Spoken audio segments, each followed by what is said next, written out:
ಪ್ರಜಾವಾಣಿ ಪತ್ರಿಕೆಯಲ್ಲಿ ಬಂದಂಥ ಸುದ್ದಿ ಮೇರೆಗೆ ಇವತ್ತು ನಾವು KSRTC ಜಮಖಂಡಿಗೆ ವಿಸಿಟ್ ಮಾಡಿದ್ವಿ. ಗಸ್ತಿ ಅವರು ಡಿಪೋ ಮ್ಯಾನೇಜರ್ ಅವರು ಈಗಾಗಲೇ ಇನಿಷಿಯೇಷನ್ ತಗೊಂಡಿದ್ದಾರೆ ಕ್ಲೀನಿಂಗ್ ಮಾಡೋದಕ್ಕೆ. ಕೆಲವೊಂದಿಷ್ಟು ವಿಷಯಗಳನ್ನು ಅವರಿಗೆ ಗಮನ ಹರಿಸಬೇಕು ಅಂತ ಈಗಾಗಲೇ ಹೇಳಿದ್ದೀವಿ.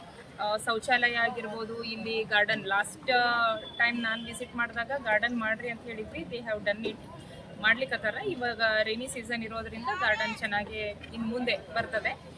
ಸಣ್ಣ ಪುಟ್ಟ ತಿಪ್ಪಿ ಆಗಿರ್ಬೋದು, ಇಲ್ಲೆಲ್ಲ ಏನು ತಮ್ಮ ಕಾನೂನಿಗೆ ಕಸ ಬೆಳೆದದ ಅದನ್ನು ಪ್ರತಿ ತಿಂಗಳು ಅವರು ಒಂದು ರುಟೀನ್ ಮಾಡಿಕೊಂಡು ಕ್ಲೀನ್ ಮಾಡ್ತೀವಿ ಅಂತ ಹೇಳಿದ್ದಾರೆ. ಅದ್ರ ಜೊತೆಗೆ ನಗರಸಭೆ ಕಮಿಷನರ್ ಮುನ್ಸಿಪಾಲಿಟಿಯಿಂದ ಏನು ಅವರಿಗೆ ಹೆಲ್ಪ್ ಆಗಬೇಕು ಅದನ್ನು ಸಹ ನಾವು ಮಾಡುವಂಥ ಕೆಲಸವನ್ನು ಅವ್ರಿಗೆ ಇನ್ಸ್ಟ್ರಕ್ಷನ್ಸ್ ಕೊಟ್ಟಿದ್ದೀವಿ.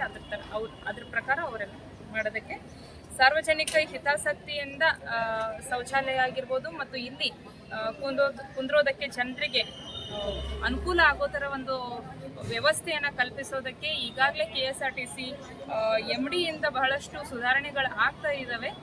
ಅದರ ನಿಮಿತ್ತವಾಗಿ ಇನ್ನು ಮೇಲಿನಿಂದ ಏನು ಆದೇಶಗಳು ಬರ್ತವೆ ಅದ್ರ ಪ್ರಕಾರ ನೀವೆಲ್ಲ ಕ್ರಮ ಕೈಗೊಳ್ಳ್ರಿ ಅಂತ ಹೇಳಿ ನಾನು ಈಗಾಗಲೇ ಡಿಪೋ ಮ್ಯಾನೇಜರ್ ಹೇಳಿದ್ದೀನಿ. And they will do that. ಇನ್ನೊಂದು ಮೇಡಮ್, ಡಿಪೋ ಆಗಿದೆ ಮೇಡಮ್. ಈಗ ಡಿಪೋನಲ್ಲಿ ಒಂದೇ ಪೆಟ್ರೋಲ್ ಪಂಪ್ ಇರೋದು. ಅದಕ್ಕೆ ಬಸ್ಗಳಿಗೆ ಪೂರಾ 1 ಕಿಲೋಮೀಟರ್ ಲೈನ್ನಾಗ ನಿಂದಿರ್ತಾವೆ. ಅಲ್ಲಿ ಸಾರ್ವಜನಿಕರು ಬಸ್ ಡ್ರೈವರ್ಗಳಿಗೆ ಬೇಯ್ತಾರೆ. ಅದ್ರದ್ದು ನೋಡೋಣ್ರಿ, ನನ್ನ ಗಮನಕ್ಕೆ ಇನ್ನೂ ಬಂದಿಲ್ಲ. MD ಅವ್ರ ಜೊತೆಗೆ ಮಾತಾಡ್ತೀನಿ. ಅದನ್ನ MD ಅವ್ರ ಜೊತೆ